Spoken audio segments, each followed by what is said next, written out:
వీర వెంకట సత్యనారాయణ వెలంపాలెం. వేలంపాలెం మీద. ఇప్పుడు కూటమి ప్రభుత్వం వచ్చి 50 రోజులైందండి. రాష్ట్రంలో చంద్రబాబు నాయుడు గారు ముఖ్యమంత్రి అయ్యారు, పవన్ కళ్యాణ్ గారు ఉప ముఖ్యమంత్రి అయ్యారు కదా. ఎలా ఉంది ఈ పరిపాలన మీద మీ అభిప్రాయం చెప్పండి?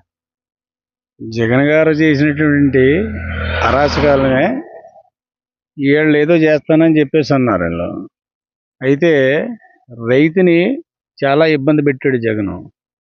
ఇప్పుడు మా భూమి ఇది, మా భూమి మీద మామూలు తన రాళ్ళ మీద తన పేరు వేసుకుని ఈ భూమి మామూలుగా మాది, మీరు దీని మీద మేము అప్పు తెచ్చుకుంటాం, ఆ అప్పు మళ్ళా మామూలు మీరు కావాలితే మళ్ళా మామూలు దరఖాస్తు పెట్టుకుంటే మాకు మేము 2 మాసాల్లో మీ అప్పు తీర్చి మీ భూమి మళ్ళీ మీకు హ్యాండ్ ఓవర్ చేస్తాం అని చెప్పేసి మామూలుగానే దాని మీద చేసి సర్వే చేయించాడు.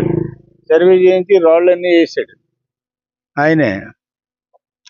తర్వాత మామూలుగా దాని మీద చంద్రబాబు నాయుడు గారు దాన్ని నేను మామూలుగా రద్దు